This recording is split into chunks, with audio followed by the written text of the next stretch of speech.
તો 84માં છૂટવું એટલે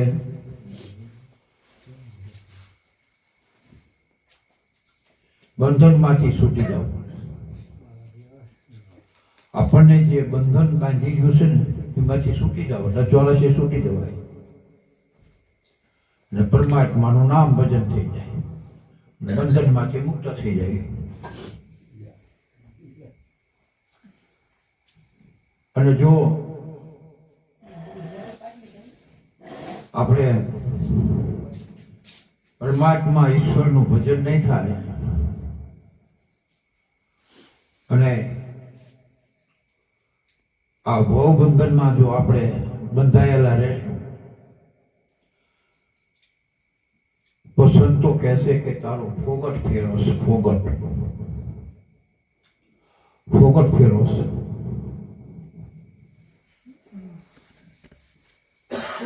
આપણે કઈક પ્રસંગ હોય અને કઈક આપણને ઘરેથી કીધું કે એટલી વસ્તુ ઘટે છે એટલી તમે લઈ આવો. હવે જે લેવા મોકલા ત્યાં જઈને ભૂલી ગયા. સુરેન્દ્રનગર જે સિટીમાં ગયા અને જે લેવાનું હતું એ ભૂલી ગયા અને ન લેવાનું હતું ને એ લાયા.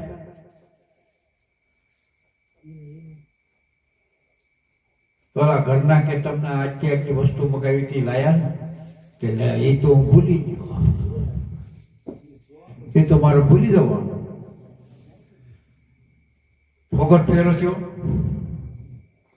તો આ જીવ 84 ફરતો એક વખત આવો અમૂલક દેહ પરમાત્માએ આપણને આપ્યો. પ્રભુએ ઘણી દયા કરી અને ફોગટ ફેરો ન થાય ને એને ગુમાવી ન ખાઈ ગયો. એ ગાંઠીલા નરને નાર આ મનુષ્ય દેહ મળ્યો છે ને પરમાત્માનું ભજન કરી અને જે આપણને 84 પડી છે ને આગળ અંધારી રાત છે એમાંથી જવું ન પડે. નહીતર સંતો એમ કહેશે કે એ મુસાફિર એટલે મુસાફરી શાની કરવા આવ્યો છે? પરમાત્માના નામ ભજનની. એ નગદ નાણું ઓળવા માટે છે તને મનુષ્ય દેહ મળ્યો છે. એ મનુષ્ય દેહની સફળતા મેળવવી હોય તો ઈશ્વરનું ભજન કરી લે.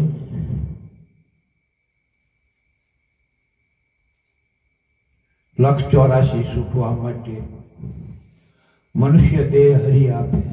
આપણને પરમાત્માએ મનુષ્ય દેહ આપ્યો છે. શું લેવા કે આ જીવ 84 માંથી બહાર નીકળે. 84 માંથી બહાર નીકળે.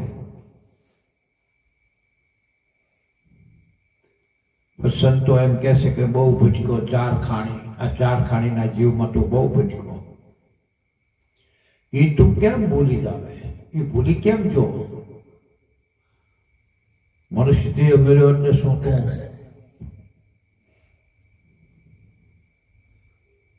ખાટી ગયો? મનુષ્ય દેહ મળ્યો એટલે ખાટી ગયો નથી.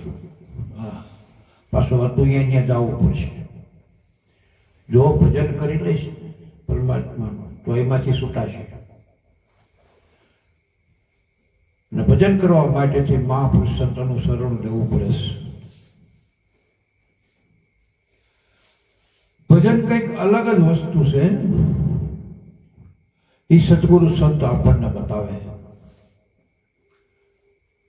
કે બેટા આ ભજન કરીને श्वासे श्वासा नाम भज वर्था श्वासा मत को क्या जाने आ श्वास की फिर आवन हो के नाव कर श्वास की समरणी जपी ले अजंबा जा परम तत्व नु ध्यान धरी ले. सोहम आपो सोहम पूरो पवन में बांधी बेल सुबेर ब्रह्म गांठ हृदय धरो इस विधि माला फेर આ ગુપ્ત માળા છે। माला है निज श्वास की फेरेंगे कोई दास, कबीर साहब के तो 84 फटके नहीं कटे कर्म निफास। कर्म माथी छूटी जवाय छे। आवा धरखम संत जो कबीर साहब जो आओ आपने भलामण करता हो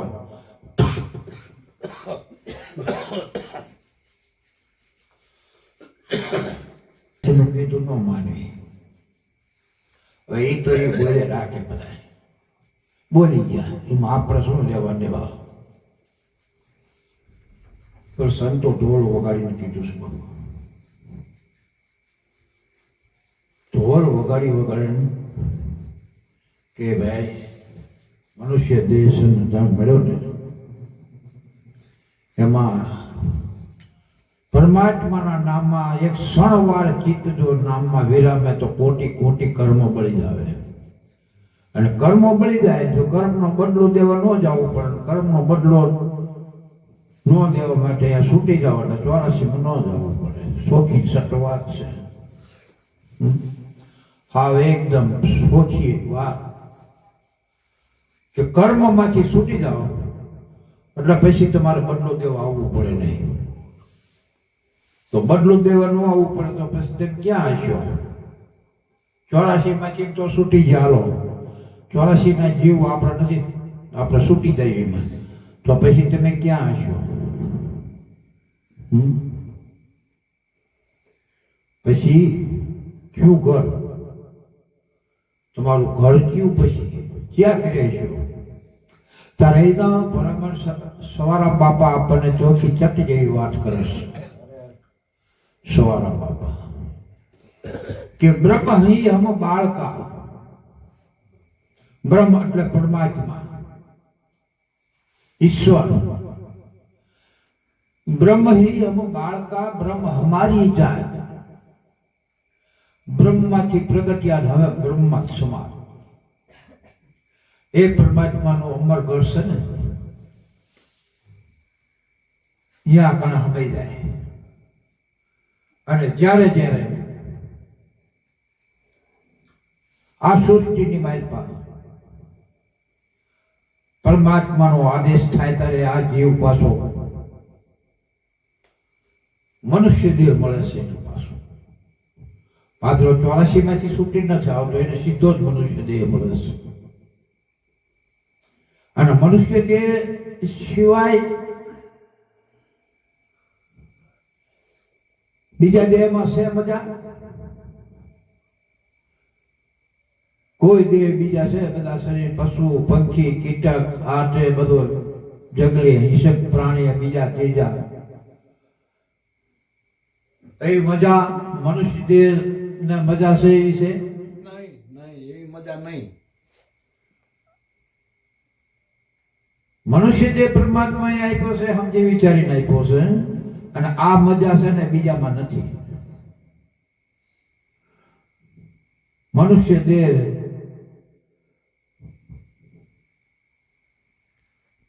આ 184 માંથી છૂટવા માટે જ આપ્યો છે।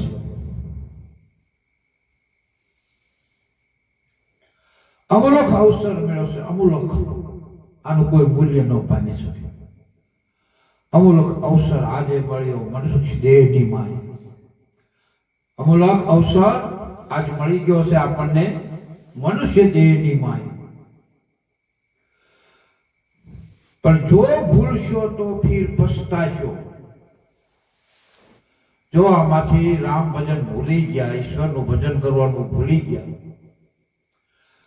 તો ફિર પછતાશો। ભવ ભવ રહ્યા ભટકાવે, પછી 84 ભટકાવાનું રહેશે। हे मुसाफिर फोगट क्यों फिर जावे, फोगट क्यों फिर जावे।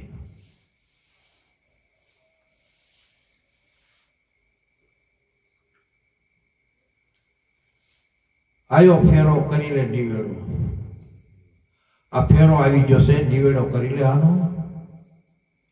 आयो फेरो करी ले निवेड़ो। आछी मनुष्य देह थकी 184 छूटावे। मनुष्य देह थकी 184 छूटाय छे। અને એ જે આપણને સંતો છે ને કેમ છૂટાય 184 એના માટેથી ને રીત બતાવે છે. મારે રામ ભજવાની રીતુ, મારે પ્રભુ ભજવાની રીતુ, એવું બધા બોલે આવો. એની કઈક રીત છે, એની રીત છે. અને એ રીત જે સમજી જશે ને એવા સવારમાં બાપા કહે છે દાસો અને સ્વામી ફુલગરજી મળ્યા મારી ભવની ભાવટ ભાંગી. આ અણગણ દેવ એક દેખો દેવમાં અણગણ દેવ, કોઈનો ઘડેલો નહીં, કોઈનો રંગનો નહીં, કોઈ રૂપનો નહીં, કોઈ માનો નહીં, કોઈ બાપનો નહીં, એવો અણગણ દેવ છે. અણગણ દેવ દેખ્યો દેવમાં જાપ અજંપા રહ્યા જાગી. શ્વાસે શ્વાસના જાપ અજંપા છે ને એમાં જાગી રહ્યો છે. હાવ નજીક છે, દૂર નથી, તો દગાબાજીથી દૂર.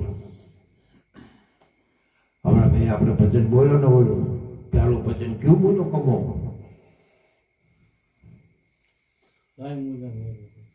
હે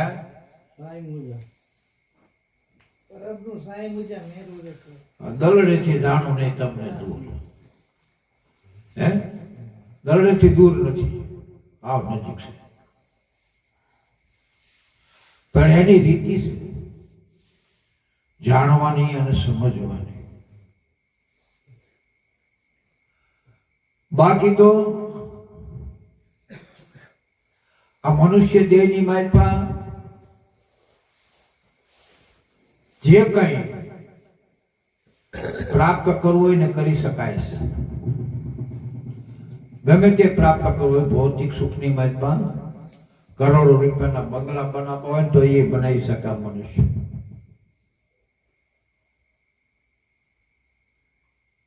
સારી સારી ગાડીઓ લઈ એસી રૂમમાં ફરવો તો એ કરી શકે મનુષ્ય. પણ જે કરવા આવ્યો છે એ નથી કરી શકતો. એનું કારણ શું છે કે અવિદ્યાનું માથે આવરણ છે. અવિદ્યાનું આવરણ છે ને, એટલે જે કરવા આવ્યો છે એ નથી કરી શકતો અને ફોગટ ફેરો ફરી અને પાછો હતો અહીંયા 84માં ભટકાય છે.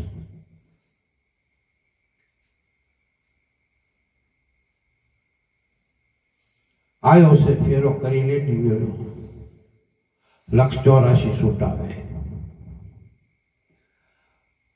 રામ ભજન કર રુદિયા માહી. બધા સંતોએ એક જ વાત કરી છે કે તમારે તપ નથી કરવાનું, તમારે જપ નથી કરવાનો, તમારે તીર્થ નથી કરવાનું, તમારે ભૂખ્યા નથી રહેવાનું, તમારે દાઢીઓ નથી વધારવાની. કોઈ સંતો એમ નથી કીધું કે માથે વાર વધારી દેજે, દાઢીઓ વધારી જાજા ડેરામાં ભોગમાં નાખીને તો તું બહાર પામી જઈશ, એમ કીધું કોઈ સંતોએ? કોઈ એમ નથી કીધું. બધાની એક જ વાત છે કે ભગવાનનું ભજન કરો, બસ ઈશ્વરનું ભજન કરો. ભજન સિવાય ભૂખ ભંગાય એવું નથી. આ ભોગની આમાંથી છૂટવું હોય તો ગમે તેટલા કર્મ કર્યા છે ને આપણે, એ કર્મ આપણા એક ક્ષણે બ્રહ્મ અગ્નિથી બાળ્યા ગૌ હત્યાદિક પાપ કર્મ કાષ્ટને બાળવા સતગુરુએ દિયા જાવ. વાર જ નહીં.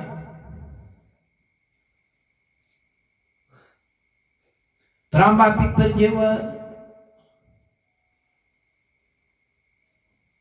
કાસા પિત્તર હતા, હાવ એ હોના બની ગયા. જેસલ જેવો જાડેજો હાવ કાસું પિત્તર અને હોનો થઈ ગયો, પીર પીર બની ગયો. પીર કોના પ્રતાપ? તોરલ માએ એને પીર બનાવી દીધો. તોરલ માએ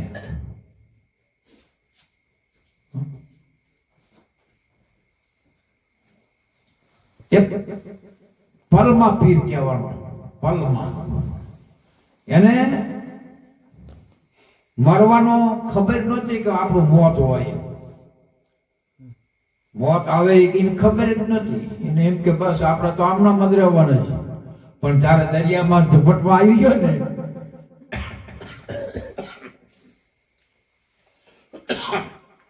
દરિયાની ઝપટમાં આવ્યો એટલે ભય લાગી જોઈએ ને કે હવે તમે તારો તો આમાં તરે એવું છે. તોરલ કે હું તને બે રીતે તારી દઉં, બે રીતે, દરિયામાંથી નહીં તારી દઉં અને આ તારા કર્મમાંથી નહીં તારી દઉં. તેમાં તું આવીશ. તારા વરા કેટલા થયા કે 50 વર્ષ થયા ત્યાં સુધી તે આવું જ કર્યું હે, શિકાર કરવાનું અને માણસને મારવાનું, બારવટા કરી. હા, હવે તો તારી અડધી અવસ્થા તો વહી જઈ, અડધી ઉંમર તારી વહી જઈ. 50 વર્ષ એટલે અડધી. તો 100 વર્ષ કોઈ જીવતું નથી, પણ 50 વર્ષ કહેવાય છે, અડધી કહેવાય. હવે બેસ તું વનમાં. જાડેજા વન વટવા વસમાં લાગશે. પછી બધી વસમી વાત છે હો, જેટલા વરા જીવો એટલી. હા, જેટલા વરા જીવો ને એટલી વસમી વાત છે. પછી જીવનમાં કોઈ મજા નહીં. મજા એક જ છે કે પરમાત્માના નામમાં, વચનમાં મન વર્તીને એમાં વાળો, એમાં મજા છે. અને મહાપુરુષો હોય ને, આપણે નજર સામે જોયેલું છે. 95 વર્ષે નંદા બાપા સદગુરુના શરણમાં ગયા, પણ સદગુરુના શબ્દને નામ વચન ઉપર કેટલી બધી એમનામાં પ્રીતિ. જ્યાં સુધી ગયા છેલ્લા શ્વાસ સુધી સત્સંગ કરીને ગયા. બોલો. પણ એ ક્યારે કે ગુરુના વચનમાં રહ્યા ત્યારે ને ગુરુનું શરણ લીધું ને ત્યારે. નહીતર તો વડવટવા વસમાં લાગશે, નહીં મળે વાટવાનો સાથ, કથળે કાયાનો બળ તારું ભાગશે. પછી રહ્યું નહીં રે હાથ. હે જાડેજા, જેસળ જાગી જા હવે ઊંઘથી, અને હુઈ જા હોશિયાર. ગઢપણ આવી જાય છે હવે ઢુકડા, એળે વ્યો જાય છે અવતાર, એળે વ્યો જાય છે અવતાર. શરણું લઈ લે ને સાધક સંતનું તો ગુરુજી ઉતારે ભવપાર. ગુરુ વગર કોઈ ભવપાર ઉતારે નહીં. અને એ કડવું ફળ હોય ને એમાં ગળપણ લાવે કોણ? એ કડવા હોય ને તુંગડા, એમાં ગળપણ લાવવા વાળા મહાપુરુષ સત છે હો ભાઈ. હા, કડવા ફળમાં ગળપણ લાવતા એવા ગુરુજી છે સિદ્ધિના ભંડાર. એમના પાસે સિદ્ધિ પડી છે, ભંડાર ભર્યા સિદ્ધિના. માટે હે જેસર જાગી જા હવે ઊંઘથી હુઈ જા ને હોશિયાર. આ વન વટવા વસમાં લાગશે. એક એક શબ્દ તોરલ માતાનો જેસરને છે ને જેમ સાડી મારે ને એમ હૃદયને વિધિ નાખ્યું હવે. અને એવા કર્મ કર્યા હતા ને, એ કર્મમાંથી છૂટી ગયો. કોઈ ઇતિહાસ એવો હોય તો મને કહો કે કર્મ કર્યા હતા ને એના જેસરને બદલા દેવા પડ્યા હતા. હેરાન થઈ ગયો પછી છેલ્લી અવસ્થાએ. એના ઇતિહાસમાં તે લખેલું છે ખરું કે જેસર હેરાન થયો પછી ભોગવવું પડ્યું? ન ભોગવવું. વાલ્મીકી લૂંટારો હતો, એ નારદ મુનિને ભેટ્યો ને કે બાબા ઉપર લાય જે હોય તારા પાસે. કે ભાઈ મારા પાસે તો શું છે, આ એક કપડું પ્યાલું છે, ઓઢું છું, અને આ એક ભગવાન ભજન કરવા માટેની વીણા છે. તો કે વીણા લાય. તો કે વીણા લઈને તું શું કરીશ? કે વેચી તો એમાં કઈક પૈસા આવશે ને, મારો ધંધો જ લૂંટવાનો. એટલે ભાઈ આટલું કર્મ બાંધે તારે ભોગવવું પડશે. અરે કે કર્મ બાંધું મારા દૈરા છોકરાને મારા મા બાપ હાટું થઈ જે કંઈ કરું છું એમના હાટું લૂંટું છું મારું છું. તું પૂછીએ પેલા કર્મ તારે ભોગવવું પડશે. જોડાય એ કર્મ ભોગવવા માટે તૈયાર છે? જાઉં હું અહીં ઉભો છું. નારદ મુનિ ઉભા રહ્યા અને વાલીઓ તો જો ઘેરે જેમ કે હું મારી ધાડી લૂંટી ફાડીને કોઈ કોઈને દાબ દે કોઈને મારી નાખું આવું કરમ બાંધીને હું લઈને આવું છું તમને ખવડાવું છું. આ કરમ હું ભોગું છું એમાં તમારો ભાગ ને આ કરમ હું કરીને આવું એમાં કે ના રે ના તમારે કરમ તમે ભોગવો અમારે શું? તમે ધંધો કરીને ખવડાવો ને તમારા ફરજ છે. સોયલા લૂંટવા જાવ છો છેવટ લાકડાના ભારા લઈને કે વેચીને ખવડાવો ને ત્યાંમાં તમે આ કર્મમાં તમે બધા ભાગ નહીં લો કે ના રે ના? એના બૈરાને પૂછ્યું, એના છોકરાને પૂછ્યું, એના મા બાપને પૂછ્યું, કોઈ તૈયાર નથી. વાલિયાને એમ થયું કહો કીધું આ તો બધું મારા માથે જ આવે. આમને કા લઈને ખવડાવવું મારી જોડીને કે તમારે ભોગવવું.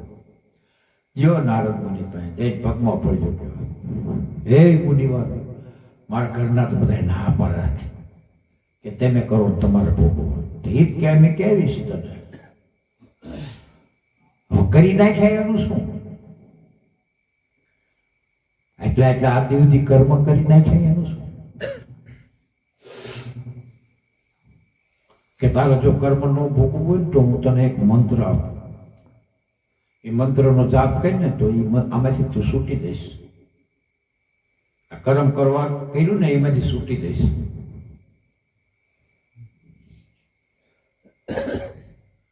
અરે તો મારું કામ થઈ જાય. તેમ આપો મને જે ગુરુ દીક્ષા મને મંત્ર આપો.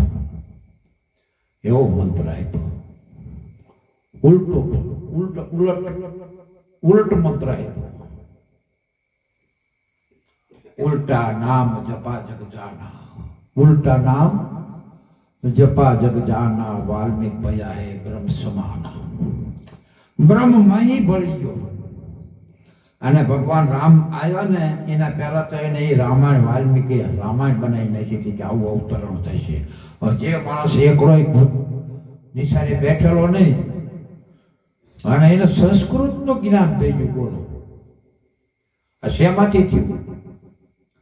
કે જે નારદ મુનિએ જે ઉલટું નામ આપ્યું હતું ને એ ઉલટા નામમાંથી જ પ્રેરણા મળી. ઉલટા નામમાંથી પ્રેરણા મળી છે.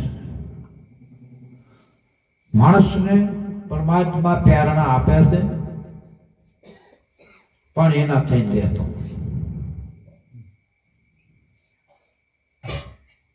જોકે બધી પ્રેરણા એના થકી જ થાય છે. મોટા મોટા ઉદ્યોગ કરો ને તો એ મગજની માઇન્ડમાં જે કામ કરી ચાહે ને એ પરમાત્મા સિવાય એ પ્રેરણા મળતી નથી. આમને નામ કર્યું તો આમ થાય. કારણ કે પરમાત્મા ઈશ્વર આપણા ઘટમાં 24 કલાક બિરાજમાન છે. 24 કલાક. આ સઘરા મંદિર સરખો બોલે પણ કોઈ જોવા ન જાગે.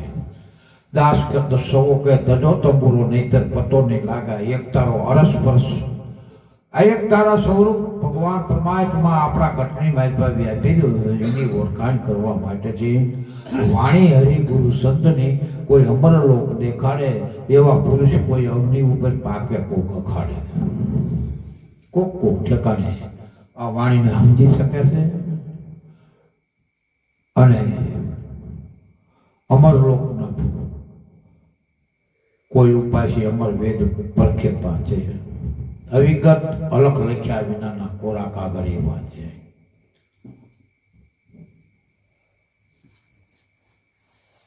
સંતોએ વાણી દ્વારા આપણને ઘણું ચેતવ્યું છે, ઘણું બધું ચેતવ્યું છે.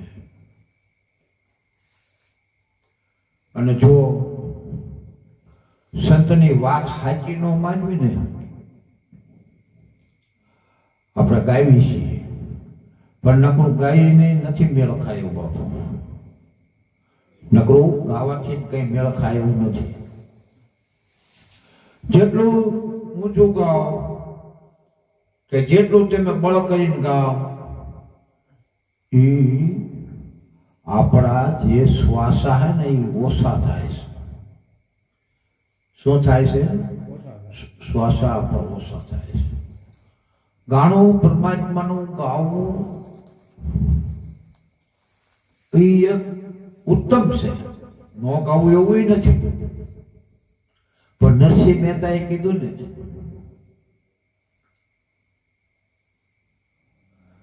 કે મારું ગાયેલું ગાશે એ ઝાઝા ટોળા ખાશે. સમજી સમજી ગાશે તો જ વૈકુંઠ જાય છે. બધા ગાય ગાવામાં મહાપુરુષ સંતો હતા ને એ વાણી ગાતા હતા, પણ સમજી વિચારીને ગાતા હતા. આડા થઈ નહોતા હાલતા, એ ફાવે એવું નહોતો બોલી નાખતા. વિચારી વિચારીને શબ્દો સંતોએ મૂક્યા છે ને એ શબ્દોને વિચારી વિચારીને બોલતા. પણ ગાવા કરતા એ સંતોએ આપણને ભજન આપે ને એ ભજન કરવું બહુ ઉત્તમ છે. ઉત્તમ ભજન છે. ભજન ગાવું કરતા ભજન કરવું ને એ ઉત્તમ છે.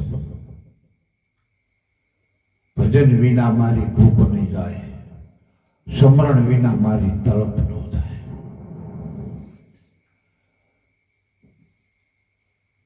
પણ સંતો એમ કહે છે કે ભાઈ એક ગુરુ, એક ઈશ્વર,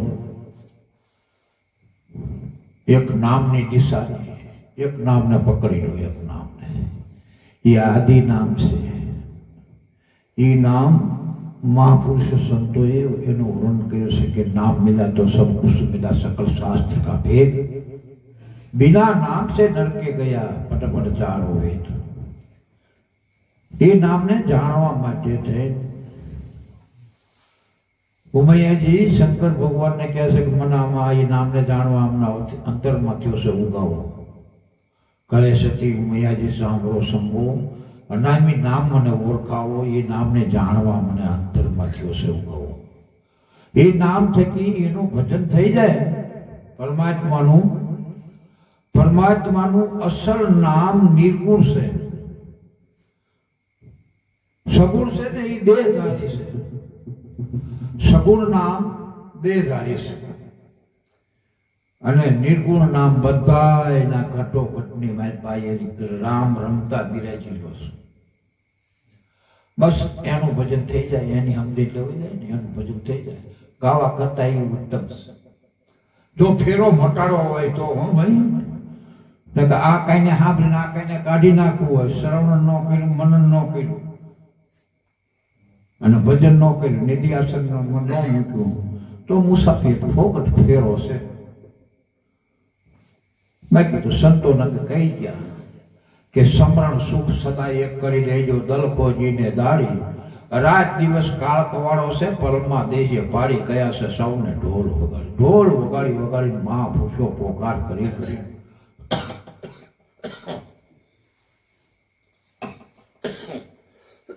ભજન કરી ગયા. અને આપણા ભજન કરવા માટે કહેતા ગયા બોલો સદગુરુ દેવ